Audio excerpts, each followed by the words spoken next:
ओम शांति। हम बाबा के अव्यक्त रूप से चले हुए महावाक्यों को रिवाइज करेंगे।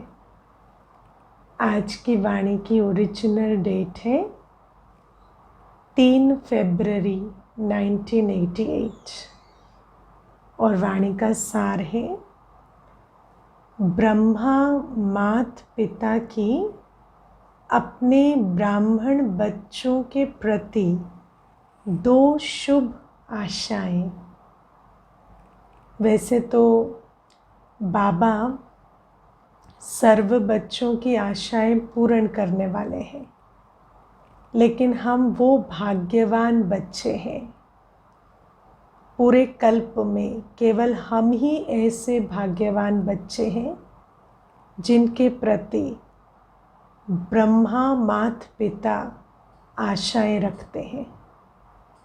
और कौन सी शुभ आशाएं ब्रह्मा माता पिता की? ब्रह्मा माता पिता, आज बाबा कहते हैं ब्रह्मा बाबा भी है और फिर शिव बाबा की वन्नी के रूप में ब्रह्मा माँ हम बच्चों की पालना करने के निमित्त है। तो ब्रह्मा माता पिता की अपने ब्राह्मण बच्चों के प्रति 2 शुभ आशाएं कौन सी है वो समझेंगे। सभी ध्यान से सुनेंगे, क्योंकि हमसे ब्रह्मा माता पिता आशाएं रखते हैं, बहुत भाग्य की बात है। और हम बच्चों का एक ही लक्ष्य है कि हम ब्रह्मा माता पिता की आशाओं को पूरा करें। आज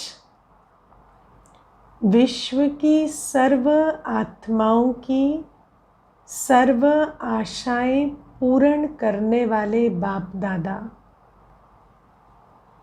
अपनी शुभ आशाओं के रूहानी दीपकों को देख रहे थे।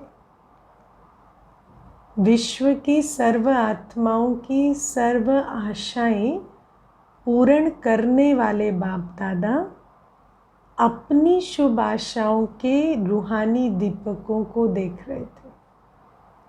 जो सर्व की आशाएं पूर्ण करने वाले हैं, उनकी शुभ आशाओं के रूहानी दीपक हम बच्चे हैं। स्वमान में स्थित हो जाए, कितनी ऊंची हमारी तकदीर है जो विश्व की सर्व आत्माओं की सर्व आशाएं पूर्ण करने वाले बाप दादा हमसे शुभ आशाएं रखते हैं।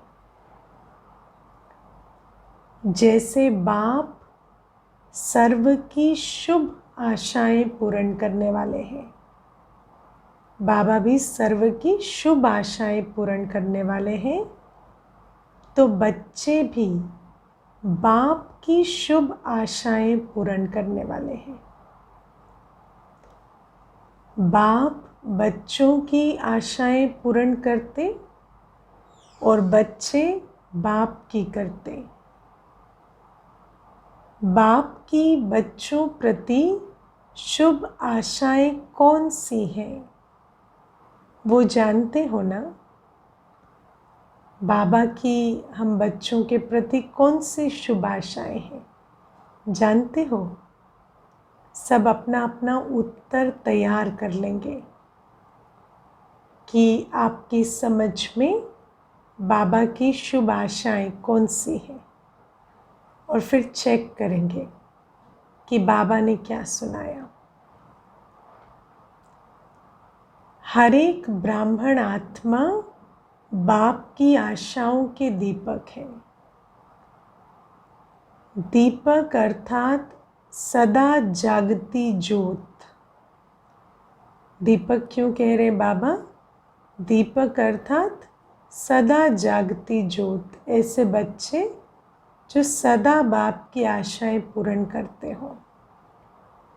सदा जगा हुआ दीपक ही प्यारा लगता है। अगर बार बार टिमटिमाता दीपक हो तो कैसा लगेगा? बाप की सर्व आशाओं को पूर्ण करने वाले अर्थात सदा जगमगाते हुए दीपकों को बाप दादा भी देख हर्षित होते हैं। ऐसी आत्माएं जो सदा जागती ज्योत है, सदा जागृति में है, और जो टिमटिमाते हुए हैं वो बाप की आशाओं को पूर्ण करने वाले रूहानी दीपक नहीं कहला सकते। आज बाप दादा आपस में रूहान कर रहे थे। ब्रह्मा बाबा, शिव बाबा आपस में रूहान कर रहे थे। बाप दादा के सामने सदा कौन रहते हैं? अब कोई भी माता पिता है, उनकी नज़र में, उनकी बुद्धि में सदा कौन रहते हैं? बच्चे ही रहते हैं।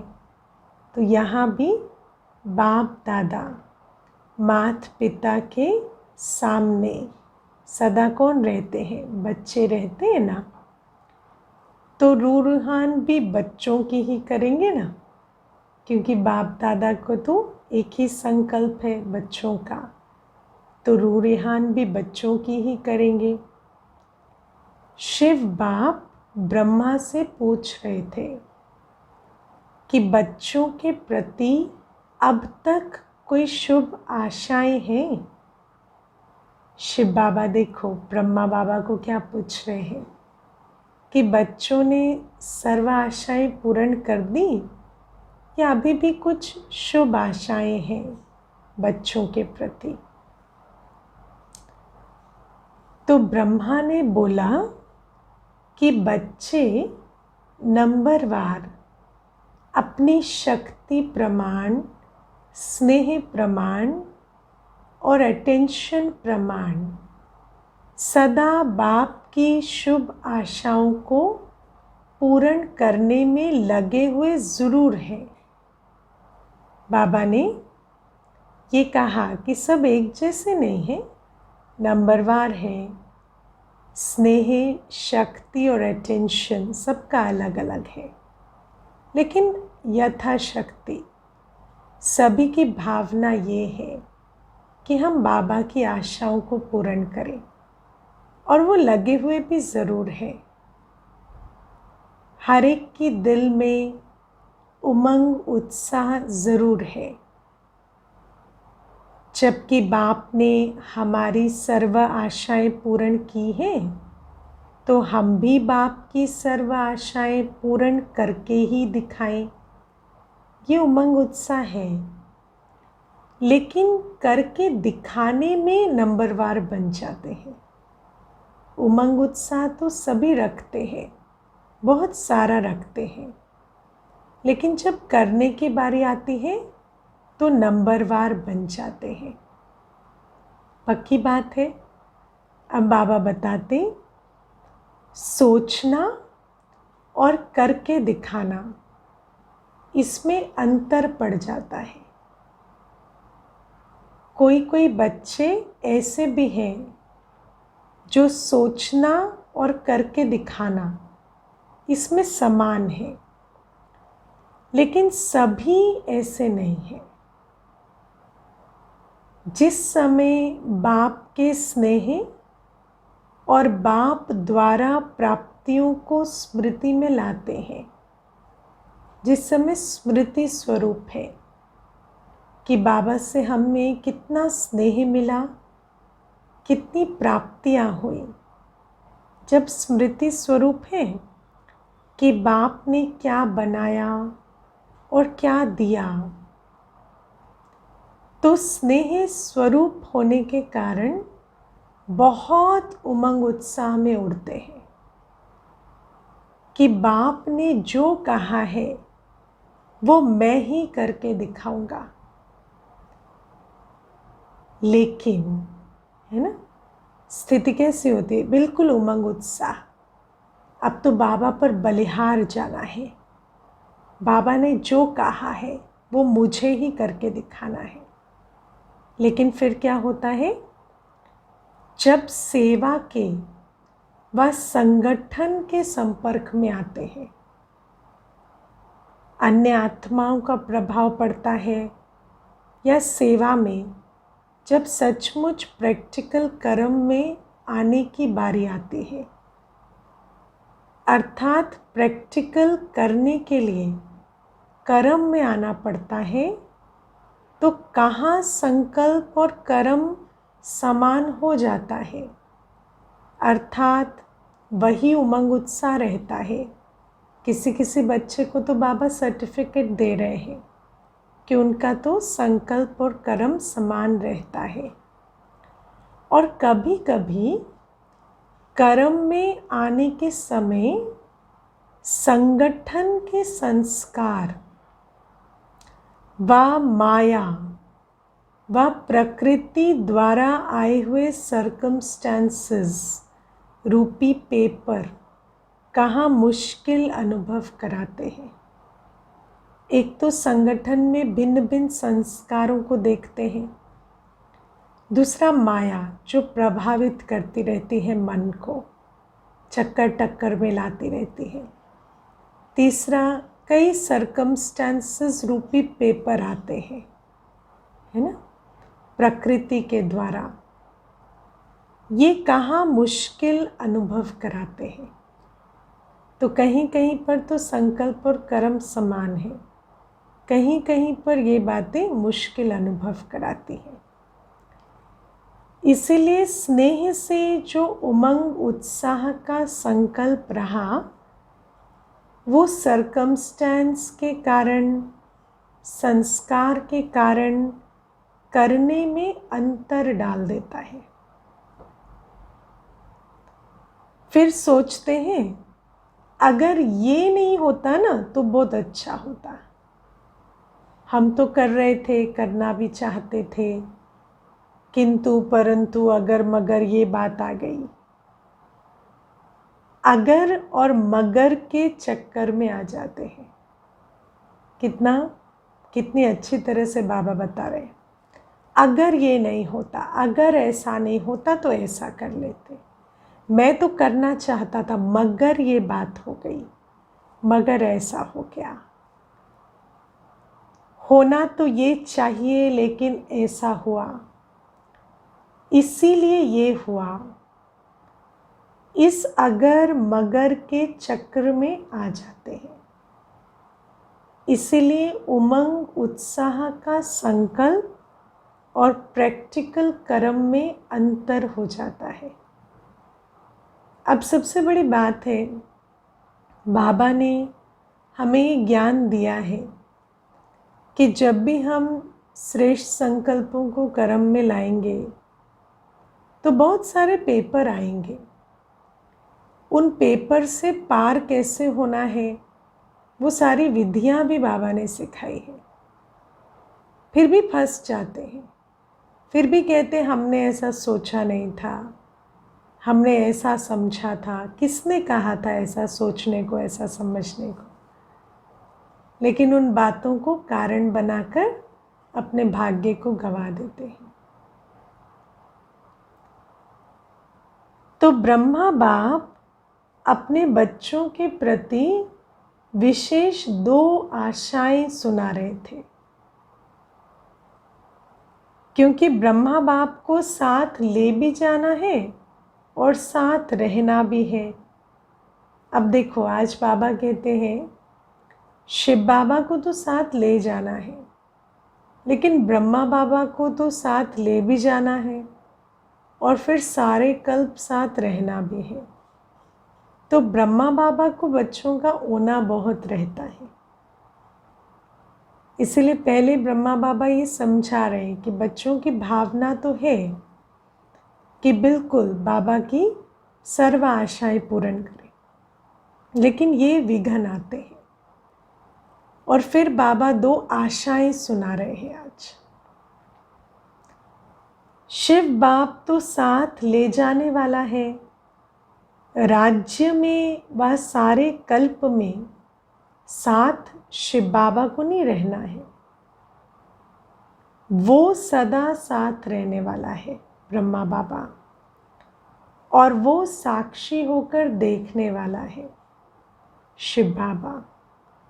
अंतर है ना, तो जिसको साथ रहना है उसको तो ओना रहेगा ना। ब्रह्मा बाप को बच्चों के प्रति सदा ही समान बनाने की शुभ आशाएं इमर्ज रहती है। ब्रह्मा बाबा को बहुत होना रहता है, शुभ आशाएं सदा इमर्ज रहती है कि समान बने, क्योंकि बाबा को राज्य में भी साथ लाना है बच्चों को और सारे कल्प साथ रहना है। वैसे तो बाप दादा दोनों जिम्मेवार हैं, लेकिन फिर भी रचता साकार में ब्रह्मा है, इसलिए साकार रचता को साकार रचना के लिए स्वतः ही स्नेह रहता है। पहले भी सुनाया था ना, बच्चे माँ और बाप दोनों के होते हैं, लेकिन फिर भी माँ का विशेष स्नेह बच्चों से रहता है, क्योंकि पालना के निमित्त माँ बनती है। तो ब्रह्मा बाबा साकार में बच्चों की पालना के निमित्त बने, अंग संग बच्चों के रहे, तो बाबा को बहुत होना रहता है कि मेरे बच्चे शुभ आशाओं को पूर्ण कर समान बने। बाप समान बनाने वाली निमित्त माँ होती है, इसलिए माँ की ममता गाई हुई है। ये शुद्ध ममता है, शुद्ध ममता। आज बाबा बहुत अच्छे से मोह और ममता में अंतर बता रहे हैं। ब्रह्मा माँ में भी ममता है, लेकिन मोह नहीं है। तो बाबा कहते हैं ये शुद्ध ममता है, मोह वाली नहीं, विकार वाली नहीं। जहाँ मोह होता है वहाँ परेशान होते हैं, और जहाँ रूहानी ममता कहो, स्नेह कहो, वो होगा तो माँ को बच्चों के प्रति शान होता है, परेशान नहीं होती। माँ को बच्चों के प्रति शान होता है कि ये मेरे बच्चे नाम रोशन करने वाले बच्चे हैं, परेशान नहीं होती। तो ये है शुद्ध ममता और मोह में अंतर। शुद्ध ममता का एक और नाम बाबा ने बताया, स्नेह। तो ब्रह्मा माँ कहो, बाप कहो, दोनों रूप से बच्चों के प्रति कौन सी विशेष आशाएं रखते हैं। अब दो विशेष आशाएं बाबा बता रहे हैं। एक बाप प्रति आशा है और दूसरी ब्राह्मण परिवार के प्रति शुभ आशा है। बच्चों से दो आशाएं हैं, ब्रह्मा माँ की, बाप की, जो भी कहो। एक आशा बाबा के प्रति है और दूसरी आशा ब्राह्मण परिवार के संदर्भ में है। बाप प्रति शुभ आशा है कि जैसे बाप दादा साक्षी भी है और साथी भी है, ऐसे बाप दादा समान साक्षी और साथी समय प्रमाण दोनों ही पाठ बजाने वाले महान आत्मा बने। दोनों का बैलेंस, साथीपन का भी बैलेंस और साक्षीपन का भी बैलेंस।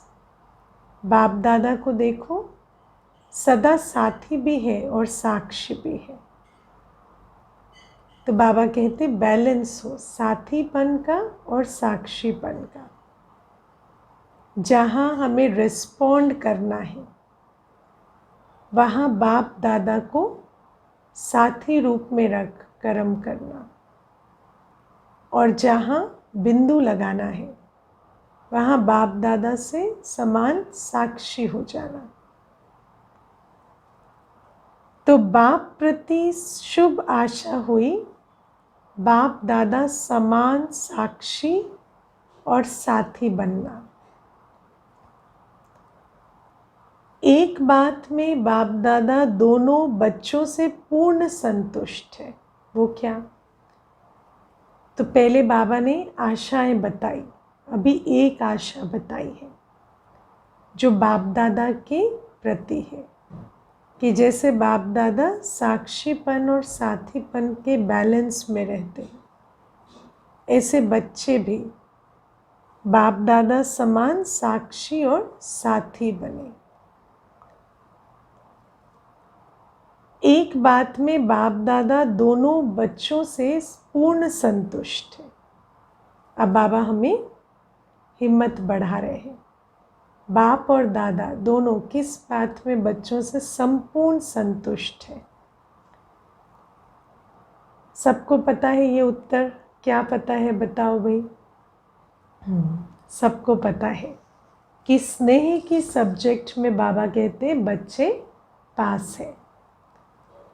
हर बच्चे का बाप दादा से स्नेह अच्छा है। बाप दादा से स्नेह कभी टूटता नहीं है और स्नेह के कारण ही चाहे शक्तिशाली बन चाहे यथाशक्ति बन चल रहे हैं। बाबा कहते बच्चे नंबरवार ज़रूर है लेकिन स्नेह सबका एक जैसा है। ब्राह्मण आत्मा रूपी मोती बन स्नेह के धागे में पिरोए हुए ज़रूर है। स्नेह का धागा मजबूत है, उससे टूट नहीं सकते हैं।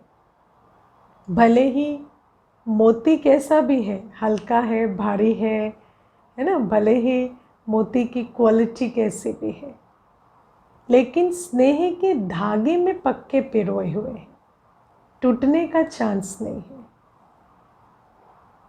स्नेह की माला तो लंबी है, स्नेह की माला बहुत लंबी है, लेकिन विजय माला छोटी है। बाप दादा के स्नेह के ऊपर समर्पित भी है। कोई कितना भी बाप के स्नेह से जुदा करना चाहे तो ऐसे स्नेह में फिदा है जो जुदा हो ही नहीं सकते। सभी को दिल के स्नेह से मेरा बाबा शब्द निकलता है। सब दिल से मेरा बाबा भी कहते हैं। कोई कितना भी स्नेह छुड़ाए नहीं छोड़ते हैं। तो स्नेह की माला में तो संतुष्ट है। बाबा कि जो स्नेही बच्चों की माला है वो बड़ी भी है और बाबा संतुष्ट भी है। लेकिन बाबा ने कौन सी माला छोटी बताई? विजय माला। और विजय के लिए क्या चाहिए? सिर्फ स्नेह नहीं, शक्ति भी चाहिए। तो बाबा कहते लेकिन बाप समान शक्तिशाली स्नेही है, पर समान बने, शक्तिशाली बने, उसमें नंबरवार है। लेकिन बाप समान शक्तिशाली अगर मगर के चक्कर से न्यारे, इसमें सदा शक्तिशाली के बजाय यथाशक्ति है। बाप दादा इसमें बाप समान सदा शक्तिशाली बनाने की सब बच्चों में शुभ आशा रखते हैं। जहाँ साक्षी बनना है वहाँ कभी साथी बन जाते हैं, और जहाँ साथी बनना है वहाँ साक्षी बन जाते हैं, है ना। तो बाबा कहते बच्चों को भी बाप दादा के साथी जहाँ बनकर फिर आत्माओं को साथ देना है, या परिस्थिति में साथ देना है, वहाँ कभी कभी साक्षी बन जाते हैं, और जहाँ साक्षी बनना चाहिए वहाँ साथी बन जाते हैं। जैसे बाप दादा जहाँ साक्षीपन चाहिए वहाँ साक्षी रहते हैं, जहाँ साथी बनना है वहाँ साथी बनते हैं। ऐसे एक्यूरेट निर्णय बच्चे नहीं कर पाते, क्योंकि अभी तक बाप समान शक्तिशाली नहीं बने हैं। समय प्रमाण दोनों रीति निभाना, इसको कहते हैं बाप समान बनना। स्नेह की माला तो तैयार है, लेकिन विजय माला इतनी लंबी तैयार हो जाए, बाप दादा यही शुभ आशा रखते हैं कि जितनी स्नेही बच्चों की माला बड़ी है, ऐसे ही समान बच्चों की, विजयी बच्चों की, जो एक्यूरेट परख कर निर्णय कर सके कहाँ साथी बनना, कहाँ साक्षी बनना, बाप दादा समान, तो बाबा उसी की शुभाश रखते हैं। अब बाबा कहते हैं 108 तो क्या, बाप दादा खुली छुट्टी देते हैं। जितने विजयी बनना चाहो उतनी बड़ी विजय माला बना सकते हो। आज बाबा ने लिमिटेशन ख़त्म कर दी कि 108 का भी नियम बाबा ने तोड़ दिया। बाबा ने कहा जितनी बड़ी विजय माला बनाना चाहो बनाओ, 108 की हद में भी नहीं आओ। है ही 108 नंबर, हम तो उसमें आ नहीं सकते, ऐसी कोई बात नहीं है। बनो, बाबा कहते हैं तुम अपना काम करो, बनो, बाकी बाबा पर छोड़ दो। बाबा ने एक अव्यक्त वाणी में ये कहा कि तुम बनो तो सही, बाप दादा 108 के बाद भी लड़ियाँ लगा देगा। तो बाबा कहते तुम उस हद में भी नहीं आओ कि है ही 108 की माला, हम बनेंगे कैसे। नहीं, बाबा कहते तुम बनो। अब बाबा कहते विजयी बनने के लिए एक बैलेंस की आवश्यकता है। अब ऐसे विजयी बने, बाप समान बने, साथी साक्षी का बैलेंस हो, उसके लिए एक बैलेंस की आवश्यकता है। कौन सी धारणा है जिससे बाप दादा समान साक्षी और साथी बनेंगे? तो धारणा बाबा कहते याद और सेवा का बैलेंस तो सदा सुनते रहते हैं, लेकिन याद और सेवा का बैलेंस चाहते हुए भी रहता क्यों नहीं है? समझते हुए भी कर्म में क्यों नहीं आता है? उसके लिए एक और बैलेंस की आवश्यकता है। वही बैलेंस ब्रह्मा बाप की दूसरी आशा है। अब एक तो विजयी बनने का बाबा ने लक्ष्य दिया। अब विजयी बनने के लिए जो बैलेंस चाहिए वो बाबा की हम बच्चों प्रति दूसरी आशा है। एक आशा तो बाप प्रति हुई समान बनने की, दूसरी आशा परिवार प्रति, वो है अंडरलाइन करना, हर ब्राह्मण आत्मा के प्रति सदा शुभ भावना, शुभ कामना कर्म में रहे, खाली मनसा में नहीं। हर ब्राह्मण आत्मा के प्रति सदा शुभ भावना, शुभ कामना कर्म में रहे। ये विजयी बनने के लिए बहुत आवश्यक है। सिर्फ संकल्प तक व चाहना तक नहीं, कर्म में रहे। चाहते तो हैं, कई चाहते हैं, चाहना तो यही है कि शुभ भावना रखें, लेकिन कर्म में बदल जाता है। शुभ भावना संकल्पों में रखते हैं, चाहना है कि हम शुभ भावना रखना चाहते हैं, लेकिन फिर वो अगर मगर का चक्कर शुरू हो जाता है। तो हर ब्राह्मण आत्मा के प्रति सदा कर्म में शुभ भावना, शुभकामना हो। इसका विस्तार पहले भी सुनाया है। परिवार के प्रति सदा शुभ भावना, शुभकामना क्यों नहीं रहती? रहती है सदा परिवार के प्रति। इस ब्राह्मण परिवार में नज़र घुमाकर देखो, हर बच्चे के प्रति, हर ब्राह्मण बच्चे के प्रति सदा शुभ भावना, शुभकामना कर्म में रहती है। बाबा कहते परिवार प्रति सदा शुभ भावना, शुभकामना क्यों नहीं रहती? इसका कारण क्या? जैसे बाप से दिल का स्नेह, जिगर का स्नेह है, और दिल के जिगर के स्नेह की निशानी है कि अटूट है ना। बाबा से कभी स्नेह टूटता नहीं, अटूट है, दिल का है।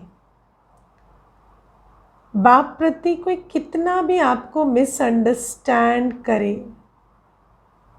वह कोई भी आपको कैसी भी बातें आकर सुनाए, वह कभी साकार में स्वयं बाप भी कोई बच्चों को आगे बढ़ने के लिए इशारा व शिक्षा दे दे, लेकिन जहाँ स्नेह होता है वहाँ शिक्षा व कोई भी परिवर्तन का इशारा भी मिसअंडरस्टैंडिंग पैदा नहीं करता।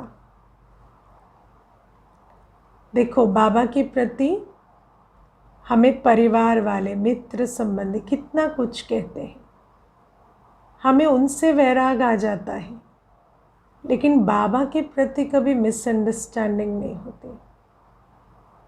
साकार में भी इतने बच्चों की पालना हुई, बाबा ने कितने इशारे दिए, मुरली में बाबा कितने इशारे देते हैं, समझ में भी आता है मुझ में ये कमी है, कमज़ोरी है, लेकिन कभी बाबा की शिक्षा लेकर बाबा के प्रति मिसअंडरस्टैंडिंग हो जाए, ऐसा नहीं होता, क्योंकि बाबा को पहचाना है, बाबा के प्रति स्नेह अटूट है। सदैव यही भावना रहती व रही है कि बाबा जो भी कहता है उसमें कल्याण है। कभी स्नेह की कमी नहीं हुई, और ही अपने को बाप के दिल के समीप समझते रहे कि ये तो अपनेपन का स्नेह है। बाबा अगर मुझे कुछ कहते तो अच्छा लगता है कि बाबा मुझे अपना मानते हैं। इसको कहते हैं दिल का जिगरी स्नेह, जो भावना को परिवर्तन कर देता है। बाप के प्रति स्नेह की निशानी क्या है? सदा ही बाप ने कहा और हाँ जी किया। इतना स्नेह कि कभी भावना में कोई डाउट, कोई मिसअंडरस्टैंडिंग नहीं आई। जो बाबा ने कहा, दिल से ऐसे आवाज़ निकला, ये मेरे कल्याण के लिए है, और मुख से हाँ जी निकला। अब बाबा कहते ऐसे ही ब्राह्मण परिवार के प्रति सदा ही ऐसा दिल का स्नेह हो, भावना परिवर्तन की विधि हो। ब्राह्मण परिवार में भी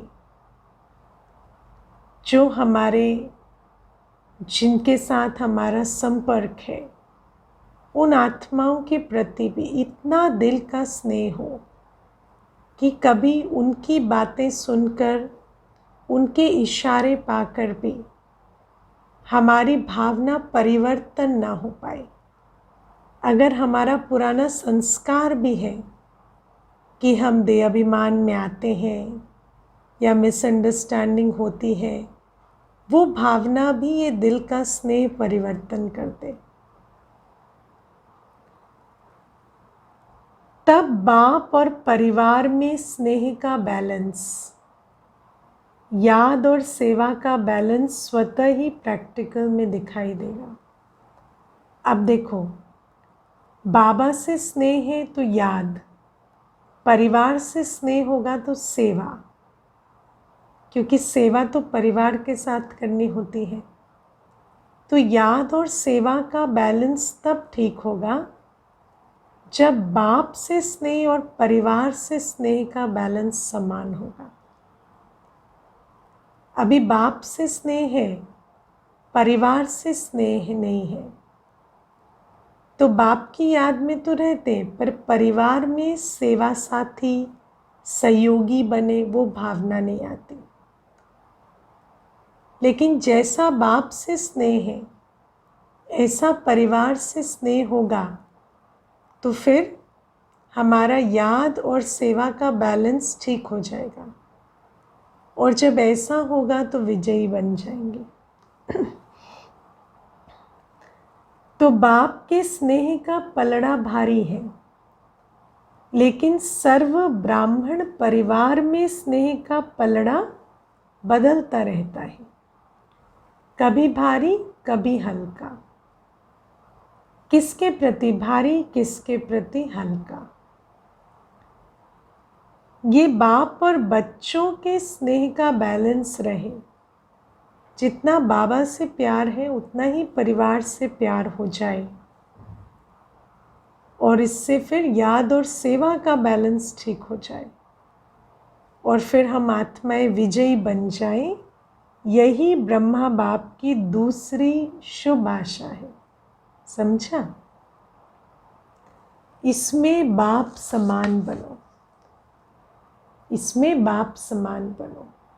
ब्रह्मा बाबा को जितना शिव बाबा से प्यार, उतना ही यज्ञ से, उतना ही बच्चों से प्यार था। इसलिए शिव बाबा की याद और बच्चों की सेवा, दोनों का बैलेंस बहुत अच्छा रहा, और इसी से ही बाबा ने सफलता को प्राप्त किया। स्नेह ऐसी श्रेष्ठता है। अब देखो, स्नेह में क्या होता है? स्नेह ऐसी उच्च भावना है जिसमें बहुत सारी विकारी भावनाएं मर्ज हो जाती है। जहाँ स्नेह होगा वहाँ तुलना, कंपटीशन, है ना, क्रोध, मिसअंडरस्टैंडिंग, ऐसी सारी भावनाएं समा जाती हैं। आज बाबा ने बहुत अच्छा हमें एक शब्द बताया, भावना परिवर्तन। स्नेह ऐसी श्रेष्ठ ऊंचा गुण है जिससे भावना परिवर्तन हो जाती है।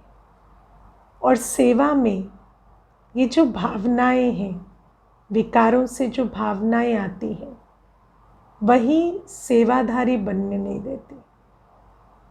तो बाबा आज कहते, स्नेह ऐसी श्रेष्ठता है जिसमें आपने किया या दूसरे ने किया, इसमें दोनों में समान खुशी का अनुभव हो। जहाँ स्नेह नहीं है वहाँ कार्य हुआ ये बड़ी बात नहीं, किसने किया बड़ी बात हो जाती। और जहाँ स्नेह है वहाँ आपने किया या दूसरे ने किया, दोनों में समान खुशी का अनुभव होता है। जैसे बाप दादा स्थापना के कार्य अर्थ निमित्त बने, लेकिन जब बच्चों को सेवा में साथी बनाया, अगर प्रैक्टिकल में बाप से भी बच्चे ज़्यादा सेवा करते हैं, करते रहे हैं, तो बाप दादा सदा बच्चों को सेवा में आगे बढ़ते स्नेह के कारण खुश रहे। बाप दादा के दिल में क्या रहा कि बच्चे सदा आगे बढ़े, और बाबा खुश रहे कि बच्चे मेरे आगे बढ़ रहे हैं। देखो स्नेह कितनी श्रेष्ठ भावना है। ये संकल्प कभी भी दिल के स्नेह में उत्पन्न नहीं हो सकता कि बच्चे क्यों सेवा में आगे जाएं। निमित्त तो मैं हूँ, मैंने ही इनको निमित्त बनाया है, तो सदा मैं आगे रहूं, है ना। मैंने लौकिक में देखा, पिता पुत्र में भी ये भावना आ जाती है। जब पुत्र पिता से ज़्यादा आगे बढ़ता है, कभी कभी पिता के भी दिल में आ जाता है लौकिक रूप से कि मैंने निमित्त बनाया, ये क्यों आगे बढ़ रहे हैं, या मुझसे आगे क्यों बढ़ रहे हैं। आगे बढ़े पर मुझसे आगे ना बढ़े। लेकिन बाबा का जो सच्चा रूहानी स्नेह है, तो बाप दादा ने कहा मैं निमित्त बना, ये मुझसे आगे बढ़े, ये और भी अच्छी बात। वो अलग बात है कि बाप दादा से कोई आगे क्या बढ़े, लेकिन बाबा की भावना सदा बच्चे मुझसे भी आगे जाएं, ऐसी रही। कभी स्वप्न मात्र भी ये भावना उत्पन्न नहीं हुई कि मैं निमित्त हूँ, मुझसे आगे क्यों बढ़े। इसको कहा जाता है सच्चा स्नेह। स्वयं से ज़्यादा आगे बढ़ाने की भावना, यह है सच्चा स्नेह। निस्वार्थ स्नेह, रूहानी स्नेह। सदा बच्चों को आगे निमित्त बनाने में हर्षित रहे। बच्चों ने किया या बाप ने किया, मैंपन नहीं रहा। मेरा काम है, मेरी ड्यूटी है, मेरा अधिकार है, नहीं। बाबा का काम, बाबा की ड्यूटी, सबका अधिकार। मेरी बुद्धि है, मेरा प्लान है, नहीं। दुनिया में कितना होता है ना, मेरा काम ले लिया, मेरी बुद्धि से जो प्लान इमर्ज हुआ उसको क्रेडिट ले लिया। लेकिन सच्चे स्नेह में ये सारी बातें जैसे विलीन हो जाती हैं। स्नेह ये मेरापन मिटा देता है। आपने किया सो मैंने किया, मैंने किया सो आपने किया। ये शुभ भावना या शुभ कामना, इसको कहा जाता है दिल का स्नेह। स्नेह में कभी अपना या पराया नहीं लगता कि ये उसने किया, ये मैंने किया। स्नेह कहते हैं ना, दो एक हो गए जैसे। उन्होंने किया सो भी मैंने किया, मैंने किया सो भी उन्होंने किया। किसकी बुद्धि में बात आई, किसने प्लान इमर्ज किया, किसकी ड्यूटी थी, किसका अधिकार था, इन बातों में नहीं जाते। स्नेह में कभी स्नेह का बोल कैसा भी साधारण हुज्जत का भी बोल हो, लेकिन फील नहीं होगा। स्नेही की कोई भी बात हम माइंड नहीं करेंगे, फीलिंग नहीं आएगी इसने ये क्यों कहा, है ना। जैसे बाबा की बात सुनते हुए एक ही आवाज़ आती है कि बाबा ने कल्याण के लिए ही कहा होगा। ऐसे ही स्नेही की बात सुनते हुए कभी फीलिंग नहीं आती। स्नेही आत्मा के प्रति अनुमान पैदा नहीं करेगा, ऐसा होगा, ये होगा, उन्होंने ऐसा सोचा होगा, इस कारण से बोला होगा। ये अनुमान की बातों में नहीं जाते स्नेही। सदा स्नेही के प्रति फेथ होने के कारण उसका हल्का बोल भी ऐसे लगेगा कि इसने अवश्य कोई मतलब से कहा है। भले कोई ऐसा बोल भी बोला है, पर ज़रूर कोई कारण होगा। भावना में तो कभी उनके खोट नहीं हो सकते। फेथ होगा, स्नेह और फेथ दोनों जुड़े हुए हैं। बेमतलब व्यर्थ नहीं लगेगा। जहाँ स्नेह होगा वहाँ फेथ ज़रूर होगा। स्नेह नहीं तो फेथ भी नहीं होगा। और जहाँ फेथ नहीं होता वहाँ क्या होता है? मिसअंडरस्टैंडिंग होती है। फेथ अंडरस्टैंडिंग के प्रोसेस को फास्ट बनाता है। आपने किसी भावना से कोई बात कही, उस बात को मैं अंडरस्टैंड करूं, मिसअंडरस्टैंड ना करूं, इसकी पॉसिबिलिटी बढ़ती है जब फेथ है। और फेथ कहाँ होता है? जहाँ स्नेह होता है। और फिर ऐसी स्नेही आत्माओं का संगठन सेवाधारी होता है। और याद और सेवा के बैलेंस से सफलता बनती है। तो ब्राह्मण परिवार के प्रति स्नेह व फेथ होना, इसको कहते हैं ब्रह्मा बाप की दूसरी आशा पूर्ण करना। ब्राह्मण परिवार के प्रति बाबा ने, निराकार बाबा ने साकार में एक परिवार दिया हमें, उस परिवार में फेथ रखना, इसको कहते हैं बाबा की आशा पूर्ण करना, दूसरी आशा।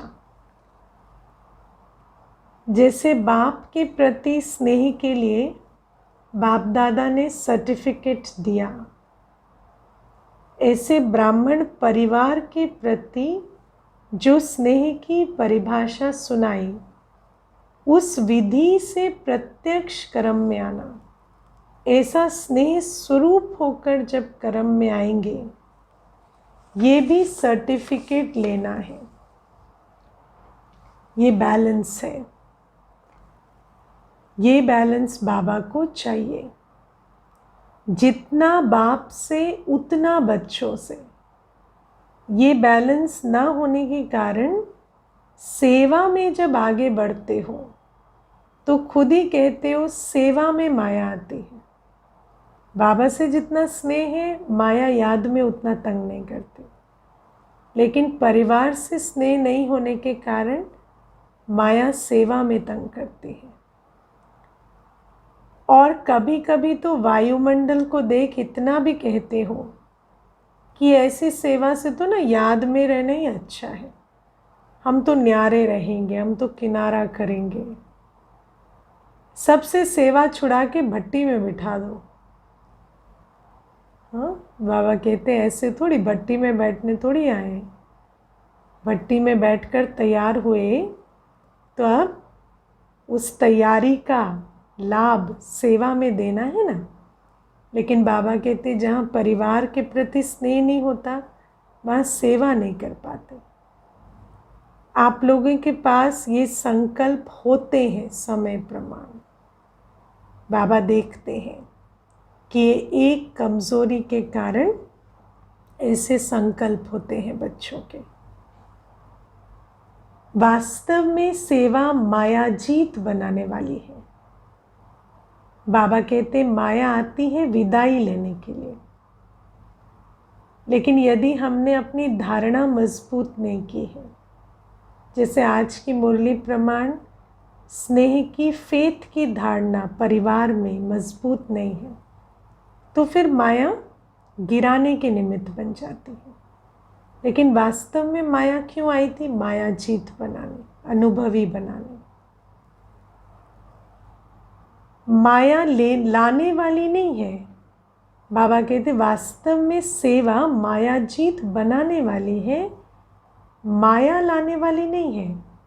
लेकिन सेवा में माया क्यों आती है? इसका मूल कारण दिल का स्नेह नहीं है। परिवार के प्रमाण स्नेह है कि ये परिवार है, ऐसा कह देते हैं। लेकिन दिल का स्नेह त्याग की भावना उत्पन्न करता है, जिसमें बहुत सारी भावनाओं का त्याग हो जाता है। जितनी भी माया भावनाएं उत्पन्न करती है ना अंदर, वो सारी त्याग हो जाती है उसमें। वो ना होने के कारण कभी कभी सेवा माया का रूप बन जाती है। और ऐसी सेवा को सेवा के खाते में जमा नहीं कर सकते, चाहे कोई 50-60 सेंटर खोलने के भी निमित्त बन जाए। लेकिन सेवा के खाते में या बाप दादा की दिल में सेवा का जमा खाता उतना ही होता है जो माया से मुक्त हो, योग युक्त होकर करते हो। बाबा के अकाउंट में सेवा का खाता कौन सा जमा हो रहा है? जो माया से मुक्त होकर योग युक्त होकर सेवा कर रहे हैं। और जिस सेवा में माया का स्वरूप बनकर सेवा कर रहे हैं, वो बाबा के अकाउंट में उस सेवा के खाते में जमा नहीं हो रहा। किसके पास 2 सेंटर है? देखने में 2 सेंटर की इंचार्ज आती है और कोई 50 सेंटर्स की इंचार्ज दिखाई देती है। लेकिन अगर 2 सेवा केंद्र भी निर्विघ्न है, माया से, हलचल से, स्वभाव संस्कार के टक्कर से मुक्त है,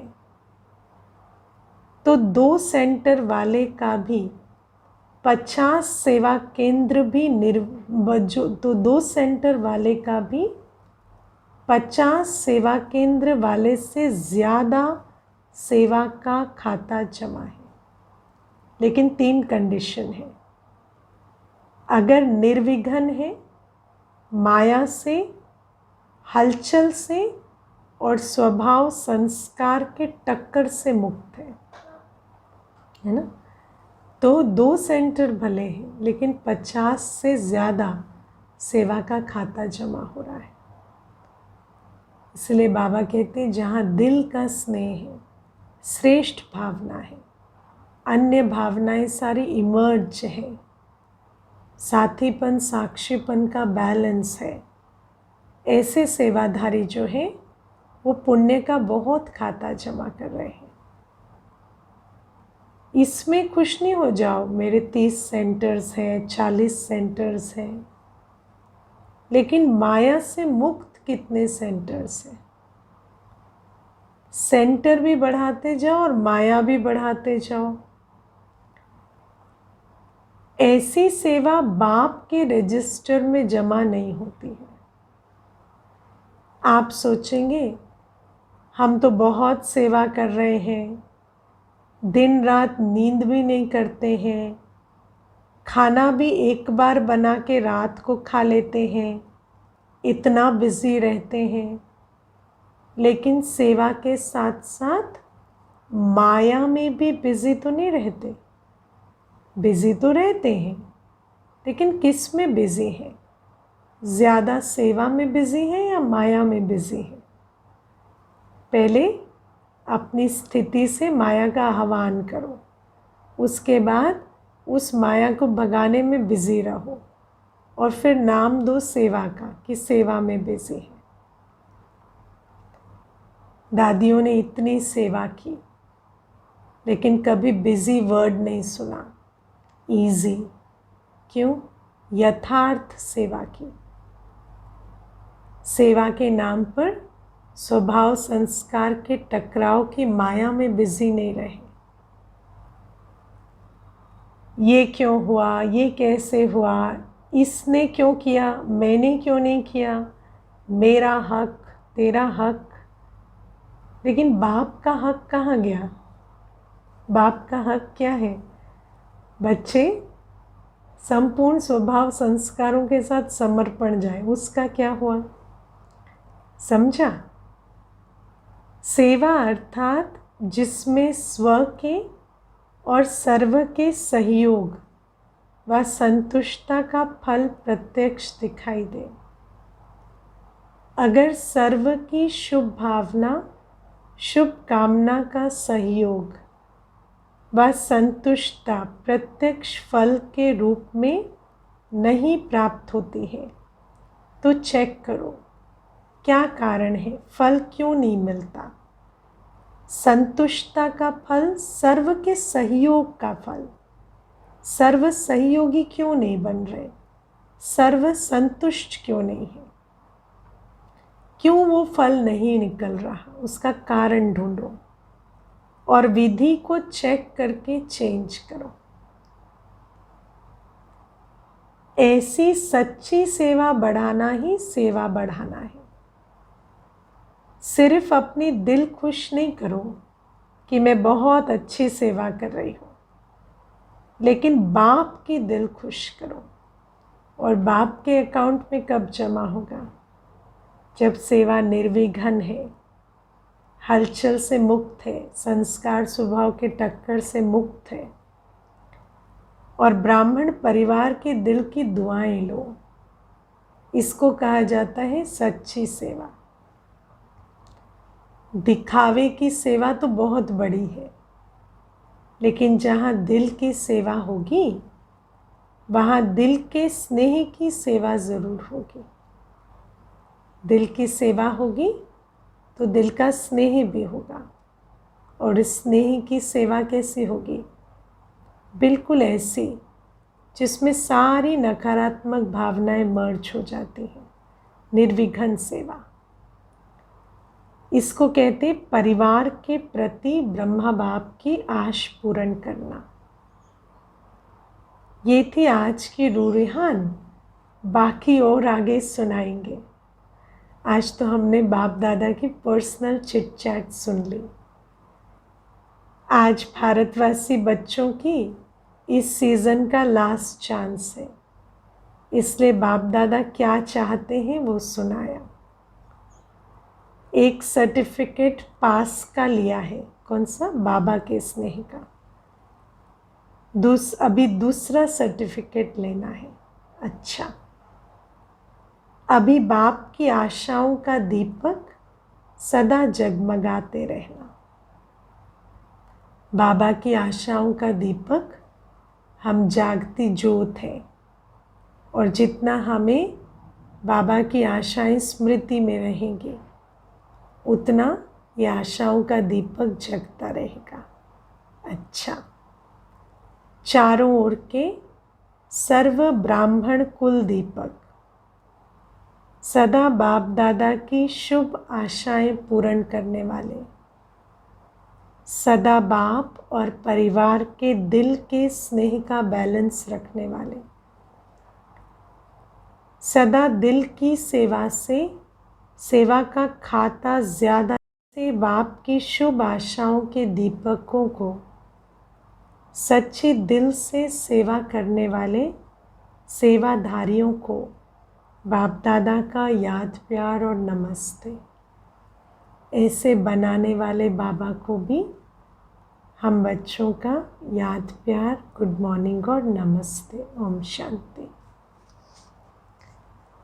वरदान है आज, ड्रामा की पॉइंट के अनुभव द्वारा सदा साक्षीपन की स्टेज पर रहने वाले अचल अडोल भव। ड्रामा की पॉइंट का ज्ञान तो सबको है, लेकिन जो ड्रामा की पॉइंट के अनुभवी हैं वो किसी भी विषम परिस्थिति में सदा साक्षीपन की सीट पर सेट हो पाते। ड्रामा के पॉइंट के जो अनुभवी हैं वो सदा साक्षीपन की स्टेज पर स्थित रहे, एक रस अचल अडोल स्थिति का अनुभव करते हैं। ड्रामे के पॉइंट की अनुभवी आत्मा कभी भी बुरे में बुराई को ना देख अच्छाई ही देखेगी, अर्थात स्व कल्याण का रास्ता दिखाई देगा। समझ आएगा प्रतिकूल परिस्थिति मुझे अनुभवी बनाने के लिए, सिखाने के लिए आई है।